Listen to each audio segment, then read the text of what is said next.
5, 4, 3. Yummy like a gummy bear.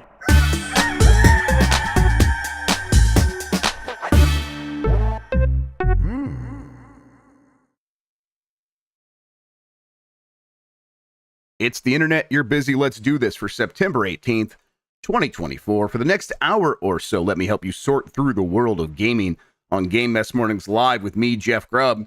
Today, it has happened. Switch 2 images have leaked, but are they real? You know that doesn't matter. But first, please join me in welcoming today's co-host, the Game Mess Mornings. It's Lucy James, everybody. Lucy, how are you doing?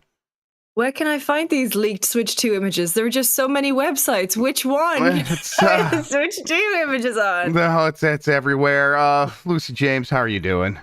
I'm good.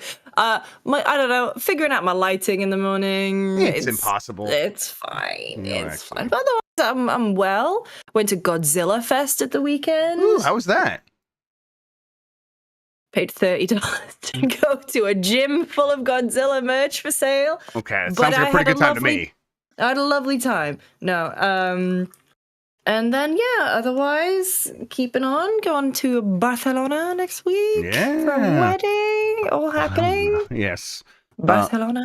Well, I can't see that word anymore without thinking that way of saying it. Barcelona. Absolutely. Yeah, a lot of travel still for the crew. Yep. Trying to do that's just that time of year. A lot of these companies have a lot of different events. Can you say why you're going to Barcelona? I can't remember. I don't even remember why you're going. It's a heavily ND. No, it's my friend's wedding. Okay, there we go. Wow, friendiate then. Yeah, there you go. No, it's a friend's wedding. So very excited. Actual little break, and then going back to the UK for a week, see the family, and yeah, good deal. And good deal. Yeah, Good. and then it's and then it does feel like sprint to the end of the year. Like it's going to be nonstop. All kinds of games coming out. We're thinking about Game of the Year stuff already. It's happening. God, it is the final quarter approaches. But I right now am enjoying kind of like I'm going to take some time from all these games coming out, and I'm just going to play the games I want to play. So that has been Star Wars Outlaws, actually, which I continue to enjoy more and more the more I play it. Good. Yeah, I don't know. I will probably get to Star Wars Outlaws maybe when things die down a little bit. I'm playing a bunch of stuff that I am like I don't know. Like I could have mixed and matching. I'm still doing like Fields of Mystery, popping in on that. I think I've tricked myself into thinking that I will have that gap in the year when I can definitely just play all these games at some point, and I don't think that. Someone just said, Lucy's forgetting about her Blight Club, huh? You can't take time off, Lucy. Mm-hmm. Yeah. But no, so I'm playing a mix of stuff that I'm very eager to talk about soon. Yeah. You do you have a Wii? An original Wii? Or a Wii U, I guess. No, I'm afraid. No, that's fine. So we're trying to. I'm like, well, I get to choose your game because I well, won. I could get one from the office. Yeah, I'm like, okay. Well, then I just want to see what options are on the table. Yeah, so. I was gonna say, yeah. I mean, whatever. John Luke can facilitate consoles, etc. When Chip says you can't ask people that. Yeah, sorry, I shouldn't ask if you have a Wii. You're right. That's right. That's private. Shouldn't do that. It's private.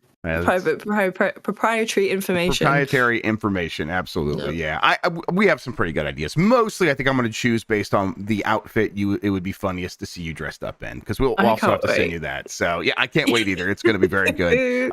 For people wondering, Blight Club happening today. So Mike should be on what feels like is going to be episode 3 of 4 of Alone in the Mitch. So yep, next couple of weeks might be able to make the Lucy episode happen. Of course. Time permitting. We'll see how that goes, everybody. I think mid-October is when mid-October also feels like right when we should be good for that. And if we sometimes take a break between seasons, so we could do a Delight Club. There's a whole bunch of things we could do, but we'll try to get it done by I'm halfway there. Mike and chat singing. He's living on a prayer. All right, let's explain what we do here most weekdays. I, Jeff Grubb, will help piece your gaming life back together. That includes breaking news and maybe even some of our own original reporting. For all these topics, I'll get the input of a bona fide expert who will make me look smart. If you were watching live on Twitch, welcome. You can always listen to the show later on podcast feeds by searching for Game Mess Mornings or find the RSS on giantbomb.com. You can also catch the show later with chapters and timestamps on YouTube. Hello, YouTube. All right, we have a lot to get into, so let's start the morning mess with alleged images of Nintendo's new Switch have appeared online. This is from Andy Robinson at VGC. Alleged images of the Nintendo Switch successor console have appeared online, showing a design that's not too dissimilar from the previous console. The images, which appeared on Reddit but were originally sourced from a Chinese social media site, show a device with a larger 8-inch screen, magnetic Joy-Cons, and USB-C ports on both the top and the bottom. That sounds good to me. While the images are unverified, one source who has not seen the final Switch 2 console but has been briefed on Nintendo's plans told VGC that the Reddit images match what the company has told partners to expect from its design. VGC has asked Nintendo for a comment on the story, and Nintendo, of course, laughed at them. That's been my experience, at least. Maybe that didn't happen here. Oh, wait, hang on. I'm on the Reddit post. Yeah, I'll get the images up for everybody to take a look at here. Update 13:59 UTC. What time was that? That's not a real time. But okay. What's the update? The CAD renders may not be legitimate. Yeah. It wasn't stated that the renders were mock-ups. However, the original poster was a 3D modeling enthusiast. So it's a possibility that should be considered. Nevertheless, the 2 photos depicting actual hardware are likely real. So, you can see here there's some real hardware mixed in with these renders. Let's see here. I'll say that these things might not be from Nintendo real, but I think there's still a chance that this is based on like the specifications that Nintendo's maybe handed out to some partners in the last few weeks, where it's like, here's what to expect. So if you're building, if you're trying to make products, third-party products as accessories, maybe that is something that you can start doing based on these specifications, and then someone could take that and render it. It just doesn't look like a render out of Nintendo Company Limited in Japan. I don't think this is how they would actually present this console in any context, really. But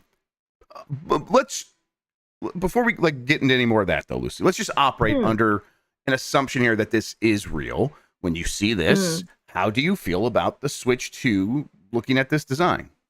Meet the new Switch. Same as the old Switch. No, for audio listeners, it looks a lot like a Switch. Honestly, it looks at a glance, it is just a Switch. It's very hard to tell the difference. Maybe a little bit more rounded on the corners. I do love the idea of a USB-C port on the top and the bottom. That's great. Magnetic Joy-Cons, if that means that they will be more secure, which we're thinking they're going to use that electric current. Those magnets, when a current runs through it, like it sort of locks into place. When you send a new current through it, it unlocks it. So hopefully it's very sturdy. All that stuff sounds great. Just looking at it, though, it's like, oh, that is just a Switch again. And I kind of can't help, as stupid it is, to be a little disappointed, because this is what I want, Lucy. I want it to just be a Switch again. So why am I disappointed? Because we grew up in late stage capitalism. Yeah, it's forced obsolescence has been my entire life, and I want tell me there's a reason to upgrade, even if it's a reason I don't really care about. But that's the thing where it's like, oh God, this is reminding me. I need to sell my day one Switch before the market gets flooded. It's gonna crash. Yeah, I got an OLED one, and I just, because of the way that I am, I just have my old one just sat in a drawer, and I'm like, that's same. Doing yeah, absolutely. I got 2 or 3 back there. Keep it for crimes? Absolutely not. Original. No, I don't know. Like, the thing about Nintendo is that I am sure, like, obviously, whatever this is going to be fake, if these images are fake or not, it's like whatever Nintendo has.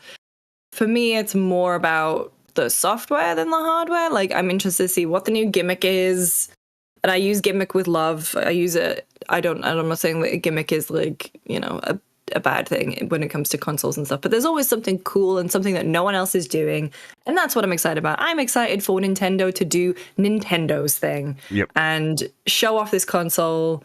I'm ready for do you remember the advert where it's like the person who brought it, the first Switch advert where they brought it to the party? Of course, like a friend of mine went as that person for Halloween. Oh, that's fantastic.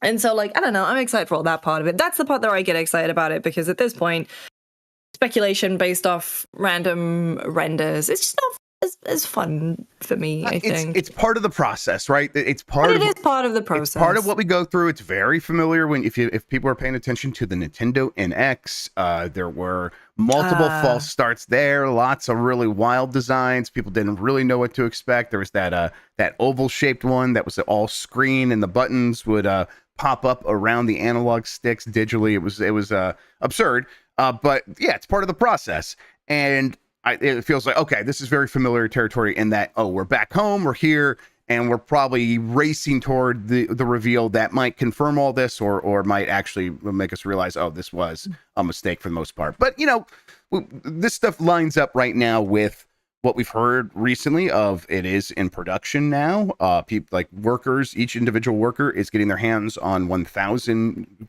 Switch 2 systems per day. And the other rumors that Nintendo was probably maybe thinking about announcing some sort of or releasing some sort of announcement this month. Those were things that were kind of going around at the last couple of conventions.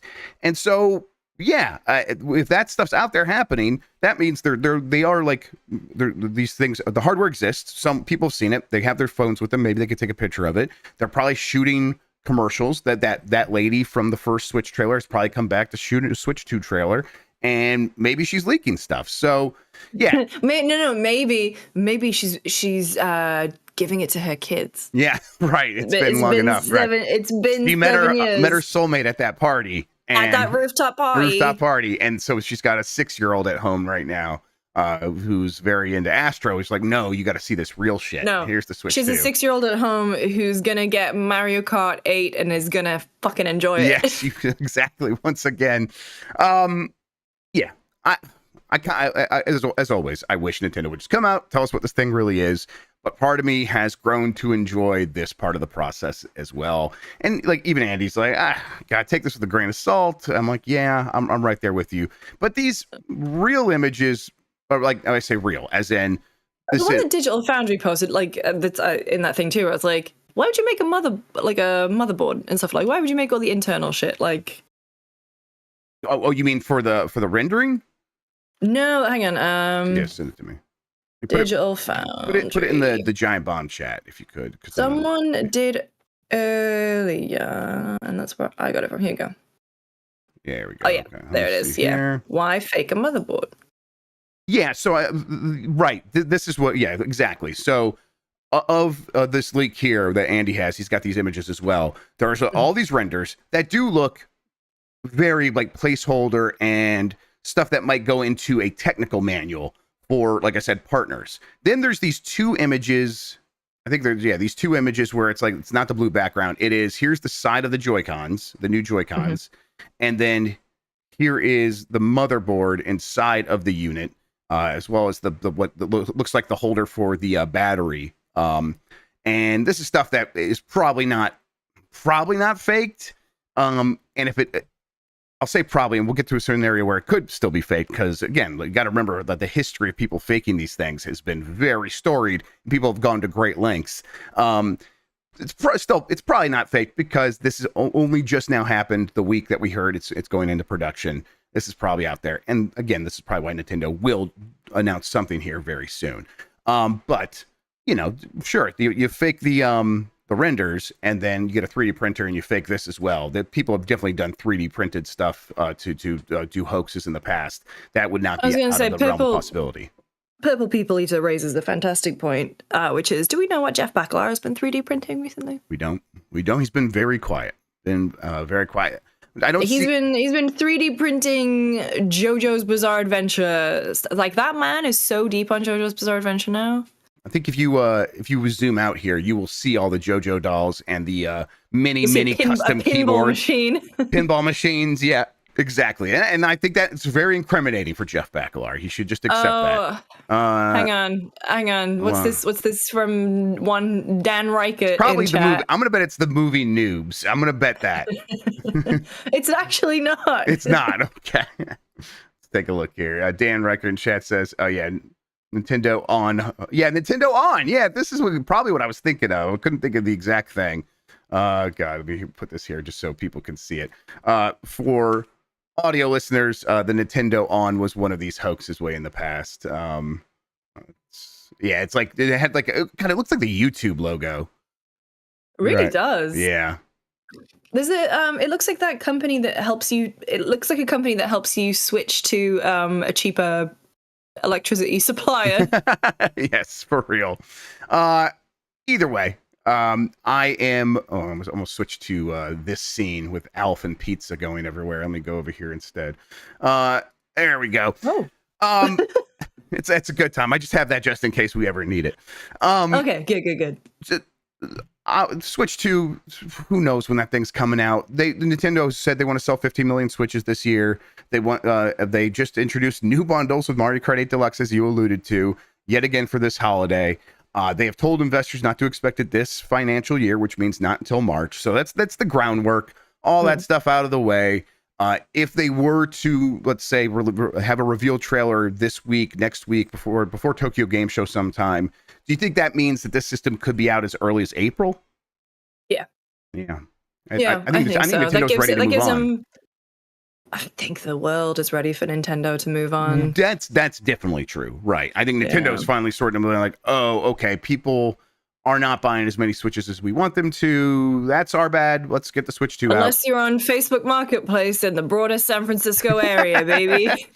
You gotta keep buying the Switch. Clarify, it's a launch Switch. I promise you that thing will sell for reasons. Good. Yeah. The problem is that I bought it in the UK, so I only have a UK powered up. Yeah, but it's all US. Sell it without it. It's USB-C. It's all USB-C in the end. Yeah. We'll see. I'm with you that it's if this thing gets announced soon, April's still on the table. Although if it's not April, I don't think it'll be the summer. So April, May. No, April feels right. Yeah. Right. And we've heard that they originally maybe thinking about launching it this year, and then it got moved because they wanted to work on the games more. A 6-month delay-ish for the games, so that does put it in the April-May time zone. Some of those games could release in the summer. That feels about right. I don't know if they don't need a whole year. Now that said, who knows? Maybe the Mario game is the specific thing they're worried about, and that they want to get that just right. Maybe that does take a whole year, and they don't want to launch without that thing. We'll see. But yeah, real details should start to come out here pretty soon. All right. Wait, I've just thought. Please. So you know how in all the marketing for the Switch, whenever they do the video, they have the snap. Yes, they have that. For Switch 2, are they going to have to do? Yeah. That's not bad, Lucy. It's like you. Nintendo. 20%. Cut the check. Cut the check.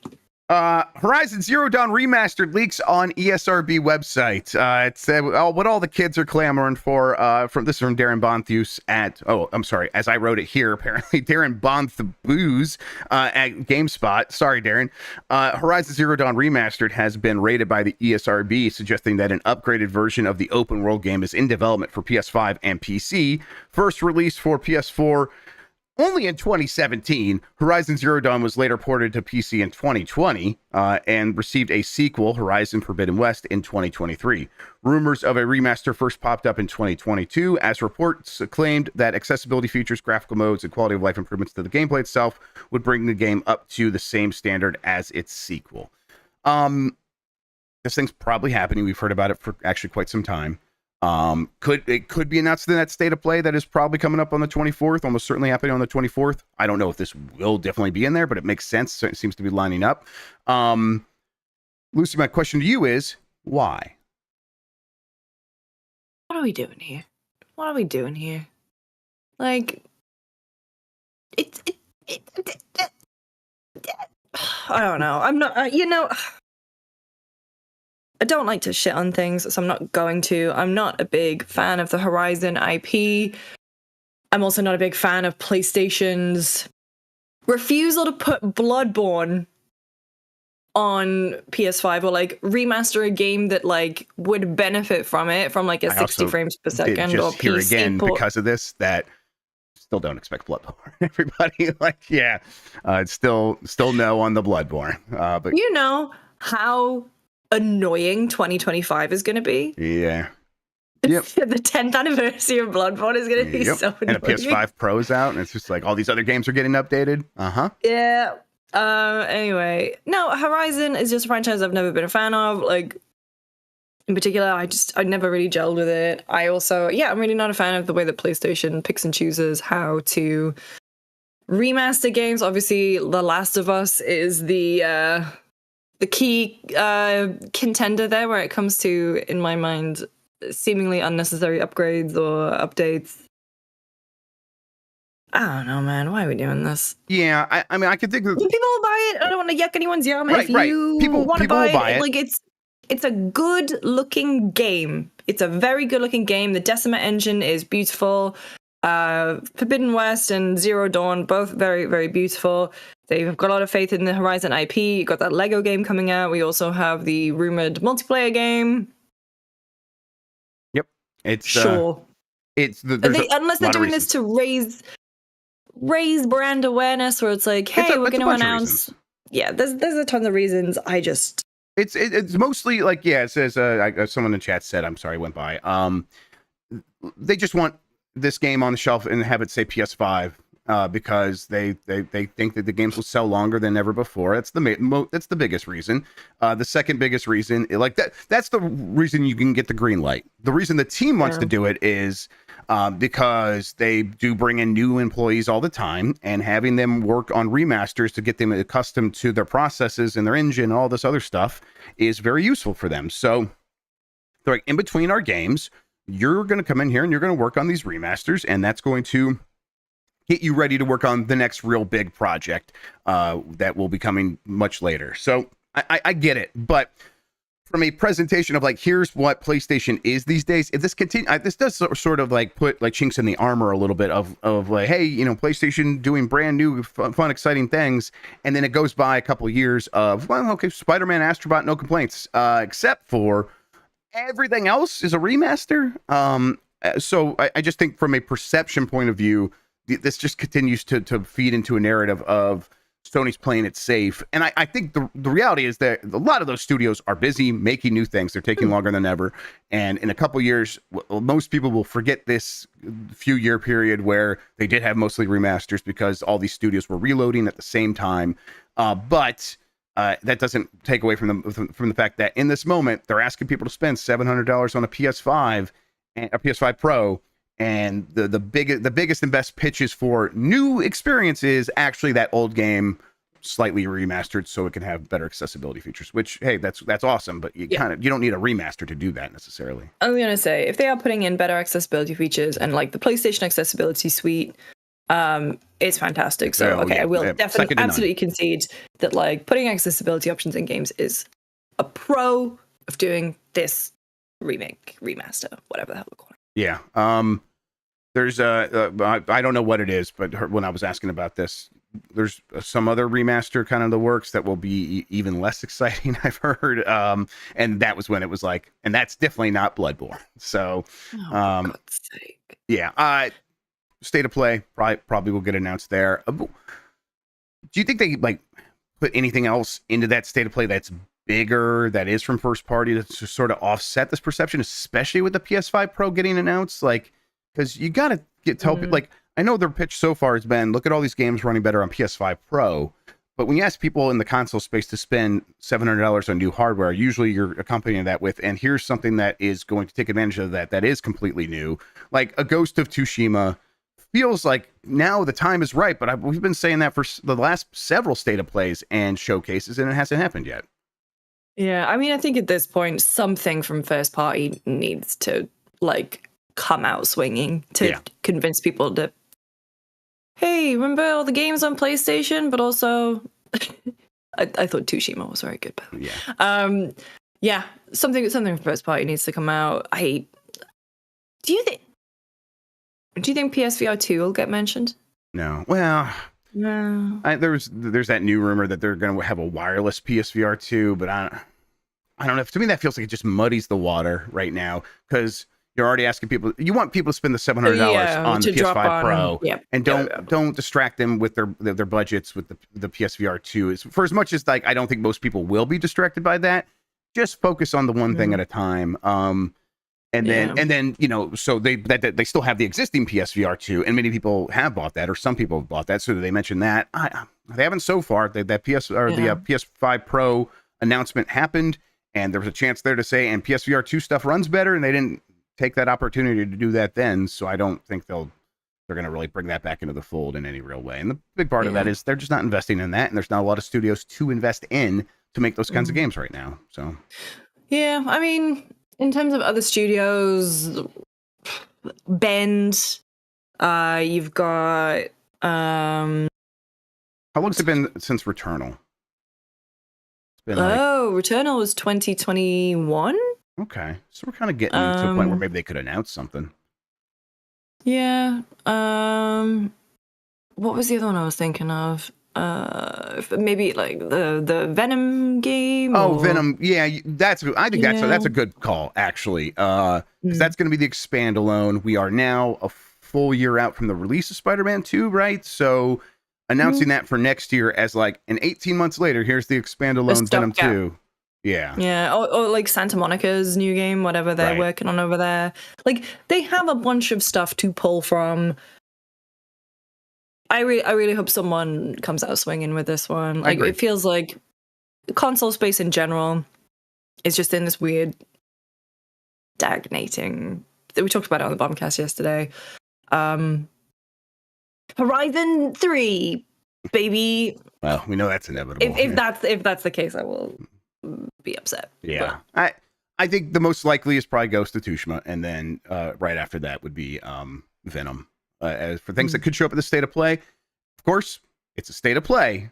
So maybe the most likely scenario is none of that happens, and it's mostly third-party partners. I, as always, prepare to be disappointed by a State of Play. That's just kind of what those things have been. They are marketing obligations more than they are anything else. All right, let's take a quick break. When we come back, plenty more headlines to get into. EA had a few more things to say about what they're working on, and Square Enix talked about their disappointment in Final Fantasy right after this.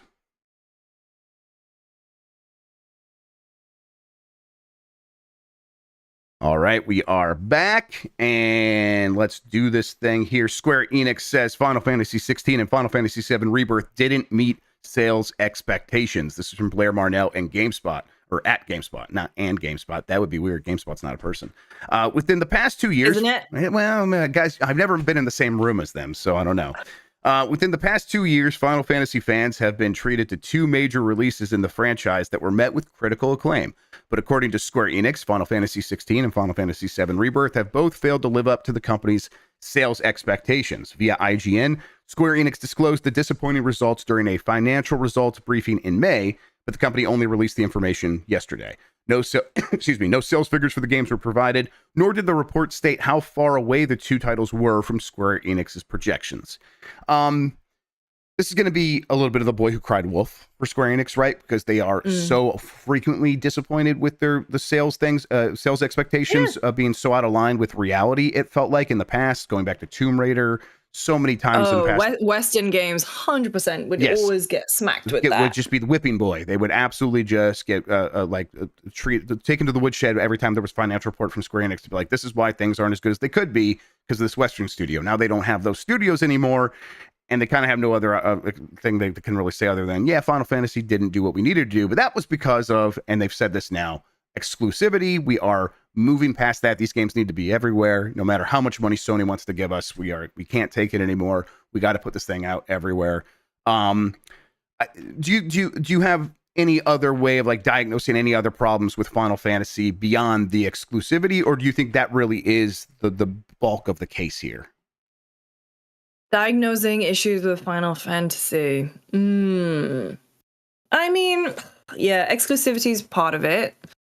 You know who'd be really good to talk about this with is Alex Donaldson from RPG Site. He has some really good insight on how Square kind of operates as a company and how they I saw him a couple weeks ago, and yeah, we were chatting about some stuff, but like, yeah, I don't know. Square is a very, very strange company in how they operate in general. It feels like their games never meet expectations, which you gotta say, like, from a PR point of view, they could surely like PR their stuff better, or at least be better about setting expectations.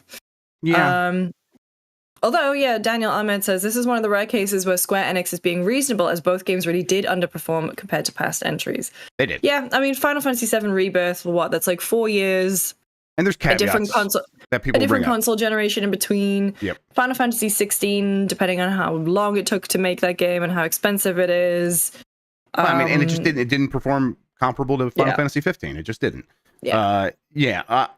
The caveats would be, like Final Fantasy VII Rebirth was on a system that had fewer people because it was earlier in the generation relative to when Final Fantasy VII Remake came out, and there was some other excuses probably. Not that I'm saying, those are excuses. Pikunagi raises an amazing point, which was Final Fantasy VII Remake launched height of COVID. Yeah, right, and that probably does have some effect on it for sure. I also think it's the part 2 effect of a trilogy where the part 2 always does the worst until all things are said and done. Because people are like, okay, well, I might just now wait until the third one's out, play them all together. And that's easier to justify if you already waited on the first game. And then a lot of people who did play the first game might be feeling like, oh, okay, I want to continue the story, but I want to continue it when I can see it through the end. So caveats, obviously. That doesn't really matter to Square Enix. They have to put out products that perform based on how much they spend to make them, and that's what all these expectations are always set on. And they spent it seemingly a lot of money on both Final Fantasy VII Rebirth and Final Fantasy XVI because they thought those big investments would pay off. They didn't. At this point, you put them on. I guess you put them on Xbox. There was definitely that announcement of like, hey, a lot of stuff's going to end up on Xbox now going forward. I don't know how much that changes the calculus on things. That's not gonna move the needle. Not really, but coming out on PC at the same time, do you think that helps? PC absolutely would. Xbox is not going to move the needle in terms of sales. Yeah, I think you're probably right. Yeah, I mean, at this point, it's kind of clear that that's scary. I mean, it won't hurt. It's not going to hurt to be on there. And I think if you're on Xbox, that makes it easier to get the check 6 months later to get on Game Pass, and that will help as well. And Microsoft does seem willing to pay quite a bit of money for games like that to get on Game Pass 6 months later, as at least based on companies like Sega returning to it over and over again. So we'll see. I do think though that Final Fantasy 17 comes along and it's different from Final Fantasy 16 in that it maybe goes back to the basics a little bit, maybe like very fantasy, maybe turn-based. I don't know. I think it's time to drop the numbers and go back to Final Fantasy. You want a full reboot, the Final Fantasy? Not a full reboot. I think just titling wise, if you are someone who never grew up with a Final Fantasy game, can I pick it up at the 16th game? Like, if you're walking past a shelf, imagine a world where retail is still as valuable as it used to be, right? If you've never played a Final Fantasy before, you don't even know anything about it, you're maybe just getting into gaming. Yeah. You walk past a shelf and you see Final Fantasy 16, I'm like, well, I'm not going to start at 16. You're almost certainly right that does go through a lot of people's brains. It's like, if there's one series that has been able to like make it clear, like, well, yeah, it's that number's tradition, but it doesn't refer to the actual, like, you need to know all these games before that. But I think what made me realize that doesn't matter is when I found out that people, when they start a new podcast, some people will just listen to every episode, even if it's like a weekly news show or something like that. Damn. And it's just like, and you don't need to catch up on the history of this podcast. Just start listening today. That's how it's meant to be listened to. But some people just feel the need to be completionist. And and that's, I think that's part of it's built into our brains in a lot of ways. So I think you're probably right. I personally want them to see them stick with the numbers because I think it would be cowardly to abandon it at this point. Final Fantasy 20. Yeah, I want to see 20 and then the 20, clock, and then we can talk. And then the clock resets. Yes, exactly. That's fair. I can accept that. All right. The new Star Wars Jedi game set to wrap up the trilogy. This is from Stefanovic at DualShockers. EA has just confirmed that the next Star Wars Jedi title will be the last chapter within the series. While some of the latest Star Wars titles were a bit, let's say, underwhelming, EA is still confident that their newest products will be well received. Barring a major surprise, the new title will again revolve around Cal Kestis, a former Jedi Padawan we met in Star Wars Jedi Fallen Order. Given the current progression of the story, our hero will likely continue seeking refuge for fellow Jedis or possibly launch a major counteroffensive against the Empire. Both Fallen Order and Star Wars Jedi Survivor were immensely popular. This is we've known for a while. I remember reporting on this show. Yeah, they've started work on the next one. They're going to do the trilogy, at least finish that out. And now EA at their big investor meeting, talking to investors, like it was like, you know, how like television channels have their TV day where they go to have the upfronts and all that stuff and talk to advertisers. Seemed like EA was doing something like that with investors, and they were saying, hey, in this next Star Wars game, the Star Wars Jedi game, in a series that has had like 40 million players or something like that, we are going to follow that up with the conclusion of the trilogy. And yeah, I think Respawn should see that through. That seems like a good use of their time. I think that's a pretty good franchise. What do you think? Yeah, I agree. As someone who has completely fallen off with Star Wars in general, I do actually really enjoy Star Wars Jedi games because they are, I don't know, well made. They're fun. I enjoy Cal Kestis as a protagonist. Like, Cal has won me over. He has. He's done a good job. Yep. But no, also those games sold really well. So yeah. Good. The EA has sort of relaunched Survivor in the last week or so with by putting on the last gen consoles. PS4 and Xbox One. It's going to be on that VCR. And then if you run those last gen games on the new consoles, you actually get 60 frames per second. So a lot of people are like, and it's all on the disc, which was not like you need to patch the disc version of Survivor if you get it for PS5 or Xbox Series X. And so people are like, hey, if you want to have the whole game on the disc and run at 60 frames per second, now at a much reduced image quality, this is like maybe a good way to play the game. And I'm like, well, I'm not that desperate, but but I mean, it's cool. Good. I mean, that's a really cool move. Yeah, it's cool. EA. Yeah, I'm glad it worked that way. But I do hope that all these improvements mean the game runs better on like the Ally or the Steam Decks. Then I will actually get this game finally finished, which I never was able to do last time. I think I was playing it on PlayStation. Bloodline Jake says the PC version is still fucked. So of course it is. Of course it is. Yeah. Well, hopefully. And now Don Cabeza in chat says no, they just fixed it. So I bet right now Digital Foundry is working on a video on like, hey, this last gen version. Because I'm super interested in it, and usually when I'm interested in something, it's like I looked and Digital Foundry's about to publish a video about it. So hopefully they also check in on the PC version at that same time. And people are saying maybe it's just less bad. We'll see. That was a bad version, which is the real reason I stopped playing, because it just wasn't easy to enjoy. EA confirms more details on the Sims movie. This is from Alex Hopley at Game Reactor. For a while now, we've known that a Sims movie is going ahead with Amazon MGM, but yesterday, EA dropped a whole bunch of information on the Sims future. The Sims future. Let's get into that. Yes, and of course, that includes the movie. In a blog post, EA confirms that a film is indeed in the works at Amazon MGM. We're not sure what stage the production is in, but Kate Herron is set to direct and co-write with Bryony Redman, and Margot Robbie is involved as suspected, as her company Lucky Chap will be producing alongside Vertigo Entertainment. So, you know, she's got a string of really popular hit movies going back to that I, Tonya movie that she's produced and done really good work on. So, I bet this what was the name of that actress?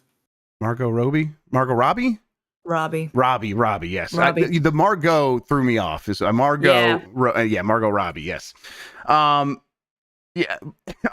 bet this movie actually does come through. With a lot of video game movies, they don't. I bet this happens. But the thing that I'm I'm not that creative. But like realistically, it's going to be very similar to Barbie, isn't it? It's because it's going to be very easily could be a sim who doesn't realize they're being controlled, and then one day, Sim living their everyday life, don't realize they're being controlled. Everything seems fine and okay, but then one day a neighbor goes into the pool and the pool ladder randomly vanishes, and then the neighbor dies, and then they realize, wait, something's not right, really bad, and start seeing glitches in the Matrix. And then one day they look in the mirror and bam, plumb bob above the head. And then the Sim is like, oh, but what if I die? Do you ever think about dying? And the Sim is Margot Robbie. I want to watch this though. That sounds fantastic. Yeah. Honestly, like them trying to figure out like how the ladder could have possibly disappeared. That could just be the whole movie. But then I really, really hope, because there is so much weird Sim shit you could get into, not even just including the storylines and stuff, but there are really random spin-offs like Sims Medieval, My Sims, Sims Online. Oh, that game of the year winner, online game of the year. Oh God. Yeah, Margot, call me. Got ideas. Well, hey, there's more Sims stuff happening. The Sims 5 is apparently not actually in the works. Instead, that Project Rene, that is the follow-up in some ways at EA, is a Sims multiplayer game. This is from Alex Hopley at Game Reactor. Maybe it's Hopley. For years now, people have believed EA was working on The Sims 5. The Sims 4 is a decade old, after all, and while millions of people love the franchise, they're often looking for something new. However, as EA confirmed following a recent presentation, The Sims 5 is not in the cards. The franchise general manager and EA vice president, Kate Gorman, told Variety why The Sims 5 won't be coming. The way to think about it is, historically, the Sims franchise started with Sims 1, then Sims 2, 3, and 4. Oh, is that how it happened? And they were seen as replacements for the previous products, Gorman said. What we're really working with our community on is a new era of the Sims. We are not going to be working on replacements of previous projects. We're only going to be adding to our universe. Gorman clarified, saying it's not Sims 5 as a replacement for Sims 4. And then this is no longer a quote, that doesn't mean we won't see additions to the Sim franchise. Of course, expansions for the Sim 4 will keep coming, and there's a multiplayer game in the works too, and hopefully we'll hear more soon about the elusive Project Rene. I mean, this does seem like maybe the right move in some ways. But do you think that like the Sims could use a major refresh with the Sims 5 that replaces things, or what do you want from the series? My main issue with the Sims 4 as it currently stands is, and I'm pretty sure every single Sims 4 player would agree with me, is the sheer amount of content that is paywalled by stuff packs, expansion packs, kits, whatever. It's too much. So the game has also just went over a year ago, maybe 2 years ago, went to free to play. I can definitely see creep of encouraging people to buy that, and obviously that makes a bunch of sense. Like, Don Cheadle says, is there a Sims Plus subscription? That to me seems like the next thing that they would implement, where they have so much stuff. And the thing is that gameplay changes dramatically depending on your expansion pack. Also, in terms of modding or downloading custom content, frequently they require you to have specific things or specific packs installed. Otherwise, straight up, you just can't download the thing from the gallery, and it just like updates it with something that you already have, and it doesn't. Like you find a really perfect house, and you're like, damn, I want that in my game, and then it's like, oh, I'm sorry, I don't have the laundry room kit stuff, so I can't have this. Anyway, so Don Cheadle said, is there a Sims Plus subscription? That sounds like something that will be implemented to me. It makes all the sense in the world. You pay $10 a month, you get access to all of the content in all the Sims packs. There you go. In terms of what I want from the future of the Sims, I'm really not interested in multiplayer at all. I was wondering, like I saw in chat, Lexi say what I was kind of thinking, where it's like, oh, we have the 3DS is going to be a new pillar next to the Game Boy Advance. And we're still going to have the Game Boy going forward. I feel like that's maybe what they're saying here a little bit, where it's like, the Project Rene isn't Sims 5. We're not going to be replacing the Sims 4. But let's say the Sims 5 thing, this Project Rene takes off and really is huge, and if is a much more modern experience and has the things that like fans maybe didn't even know they wanted. And I'm starting to think that because that can't remember the name of it, but that Sims-like game that was announced at Opening Night Live that had the very realistic character models that people were able to use. They played the demo and they were able to mess around with Inzoi, yes. And people were able to mess around with that, and they like immediately, like in 5 minutes, they're making Billie Eilish and all these people. It was just like super realistic and I think appealing looking.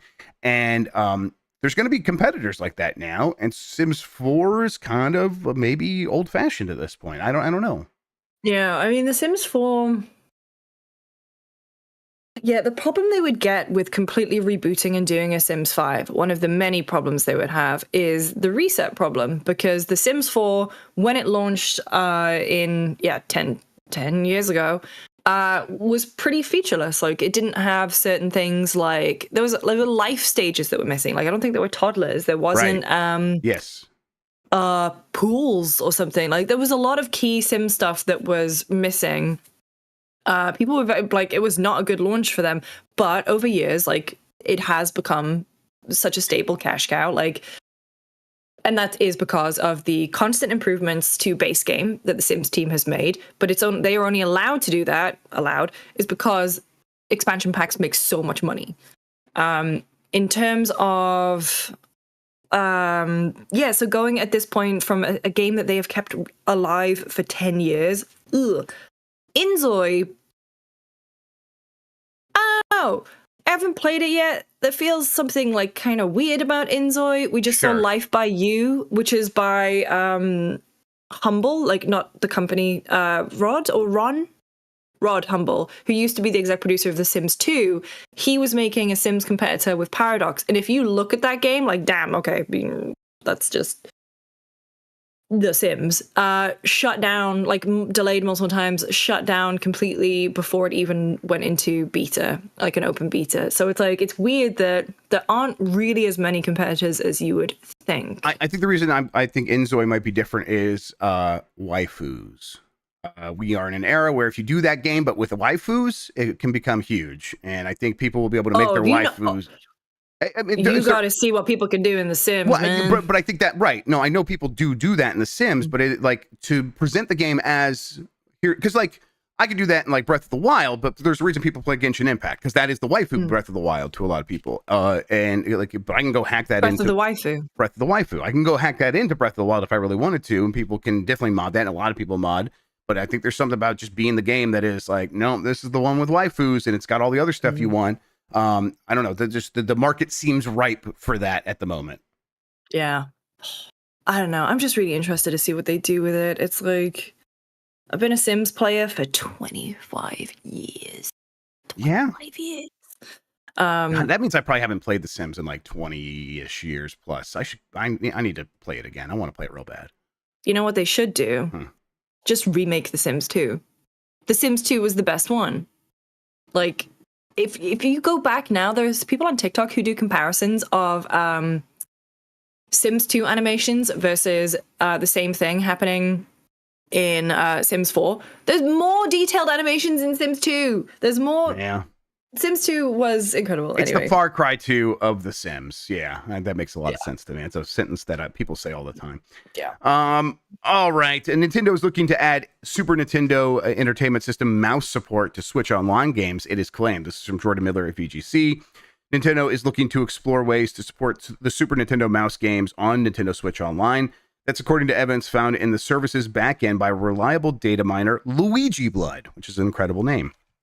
According to the user, Switch Online's Super Nintendo emulator, which is used for its library of Super Nintendo games for Switch Online subscribers, has secretly contained Super Nintendo mouse support since launch. However, what's notable is that there's now apparent evidence that it was recently significantly updated in the emulator code. In today's Super Nintendo and Nintendo Switch Online update, Luigi Blood found evidence, of a major rework to the Super Nintendo mouse support, including support for both controller ports, the ability to replace inputs of Super Nintendo mouse devices, and a different behavior mode. It's speculated that the mention of Super Nintendo mouse behavior configuration could mean that Nintendo is looking into ways to support the Super Nintendo mouse in different, possibly more accessible ways than using a USB mouse. Only 2 games were released for Super Nintendo exclusively for using its mouse accessory, Mario Paint and Mario and Wario. A third, Sound Fantasy, was completed but never released. I hope they do this. I really like Mario Paint, and I think that would be a cool thing to pop onto Nintendo Switch Online. And then I don't know if like plugging in a mouse isn't necessarily going to be the way that I'm going to want to play it, but what if I could use the touchscreen or even just like the pointer controls of a Joy-Con? That seems like that should work, and you would need to sort of emulate that in the back end. And maybe that's what this is gesturing towards. Any love for Mario Paint on your side of the pond when you were a kid? No, I wasn't a Nintendo kid when I grew up. Yeah. That feels weird. Yeah, it's what they're doing. Yeah, I mean, only 2 games are released using its mouse accessory. Yeah, it might have like. Why are they doing this? Well, Mario Paint is like kind of a little bit of a nostalgic institution. It's got its place now where people do think very fondly of it. Like, Mario Maker made a million references to Mario Paint. it's definitely something that people would want to see return. Cult classics, maybe it's kind of even maybe a little bit of a step above cult classic, but definitely at least a cult classic. So, and also they are kind of running out of things to put on Switch Online that are just very easy and obvious, because they don't seem to be paying out a lot of money to third parties to let them put their games on there. And that means it's Jalico and Majesco every time, and that's starting to run its course. The Jalicals out there, well, they're the Jalical game cats. So yeah, if this is, it's probably not too much work because a lot of emulators do have ways of mimicking the Super Nintendo mouse. So they probably just looked around like, let's just do this, get it done. They also probably have a dedicated technology team. I think it is Nintendo European Research and Development, NERD, that actually does a lot of this stuff. So maybe they're just like, we're coming into work every day anyhow. We did this work. Let's just actually put it in there and release this thing. So that would be cool. All right. Finally, well, the last two stories very quick. Nintendo added 4 new Super Nintendo games to Switch Online. Battletoads Double Dragon, Big Run, Race Across the... Oh, yeah, that's the description. Big Run, which was a racing game. I think it was only released in Japan. Cosmo Gang The Puzzle, a falling block style puzzler, and Kunio-kun no Dodgeball Daio Zinin Shugo, which is a Super Dodgeball sequel for the Super Nintendo, I believe. Cool. I like Battletoads Double Dragon quite a bit. It's a good fun game. And then Freedom Wars. Never played them. Yeah, Battletoads is it's a weird one. Yeah, me and Mike talk about like we talk about Battletoads and especially Double Dragon. Like, oh, were a big deal when we were kids, and now Double Dragon just couldn't be any smaller. It feels like, unless you're singing the Wii Shop Wednesday. So. It's very important for that, of course. Freedom Wars Remastered is coming to PC, Switch, and PlayStation in January. This is from Jordan Midler at VGC. The PlayStation Vita. Midler. Yeah, Midler is back at. I had type his name as Midlier earlier, and I thought that was pretty funny. The PlayStation Vita cult hit is being remastered and will be released on January 10th for Nintendo Switch, PlayStation 5, PlayStation 4, and PC. The remastered version of the game will include 4K resolution, upgraded textures, and 60 frames per second on PC and PlayStation systems, according to the press release. This was a Vita cult hit, and I think it plays like Monster Hunter, is my understanding, and people were pretty excited to see this coming back. I saw this one was a young Michael Hyam had the exclusive on this one for IGN. I wanted to give him props because shout out to Michael Hyam. He's a good egg. He's a good boy. He's a good boy. He is. I was very excited to get to play that. Yeah, I never played Freedom Wars, but Vita means life. Apparently it does. Apparently it still means life somehow. This is the Freedom Wars trailer where someone's getting arrested and sentenced in prison 1 million. Yeah, this looks pretty good. I could see why they were bringing it back because it was probably relatively easy to upgrade from the Vita and make it look like a modern release that would stand next to anything else coming out. Okay, let's see here. I have a poll question. Let me refresh this, make sure it's here. Did we actually, is this the question from yesterday? Did you ever play the original Flappy? Oh, from Monday. That's right. Okay. Yes. Did you ever play the original Flappy Bird? 35% said no. 65% said yes. Oh yeah. Yeah. It really was that popular. You played Flappy Bird? Oh, big time. Yeah. I liked it a lot. I had a good time with it just because I would really get into any sort of leaderboard chasing, and that game had like, oh, yeah, I got 65. Can you beat that? And then finally, I dialed it in and was able to get a couple hundred in it eventually. So. My roommate was at the time because it was at uni. My roommate, or like, were we living in London at that point? I forget. He was an absolute menace at this game. Like he was so good. He would miss bus stops because he was so locked in. Yeah, it's important. You got to lock in. Yeah. I was never as good. Never as good. Well, yeah, it's a game where it's like it's just one skill and you got to really figure it out. But once you do, you got to hone it, and then once you do, you can kind of make it go for quite a long time. Okay, new poll question. We'll get to that in a second. Before we do that, Lucy James, why don't you tell people where they can find you on the internet, what you have going on, things like that. You can find me at Lucy James Games. However, there was a new episode of Star Players up on GameSpot. I got to interview Zed, the DJ, who was so nice. He seemed very nice. He was so lovely, and also a big fan of Feeder, the band, which I'm also a big fan of. And so that was really nice, but not related to video games. But I did get to play DJ Hero with him. Turns out it's not very accurate. Spoiler for the video. But it's a fun video, and also I feel really bad because I called, because he says, like, he used to play Widow and Tracer, and I was like, oh, so you're annoying. Like, as like 1,000+ hours in Overwatch, I was like, oh, you're that kind of You're that kind of player, but no, it was a very, very fun shoot. And that's up on the GameSpot YouTube channel right now. Other than that, there is a Jeff's from last week. I can't talk about the other videos that I've made because they're embargoed for a little bit. But then, yeah, that's it. Go watch Stop Plays. Yep. I real quick, I'll have an embargoed video going up at 9 a.m. Eastern tomorrow, 6 a.m. Pacific. Little travelogue, mini travelogue, everybody. Tune in for that. It'll be a good time. Okay, let's see here. New poll question. Also, I'm supposed to say Blight Club at 12 p.m. Pacific time, 3 p.m. Eastern. And also, Jen, I think, said hi. Maybe this is Sean. Hi, guys. Appreciate it. New poll question. Are you happy with the alleged leaked Nintendo Switch 2 renders? Very happy, happy, meh, unhappy, and very unhappy. Those are your options.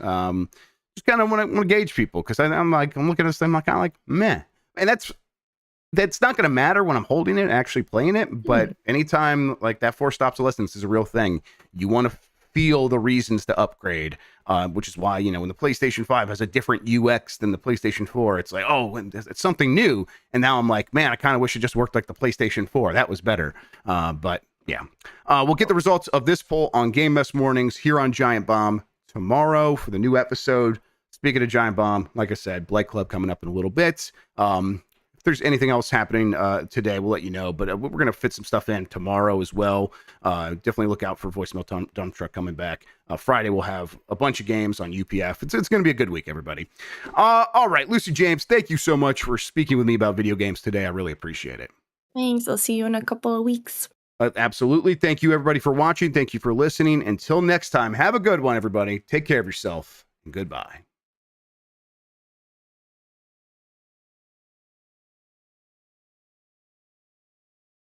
All right, we are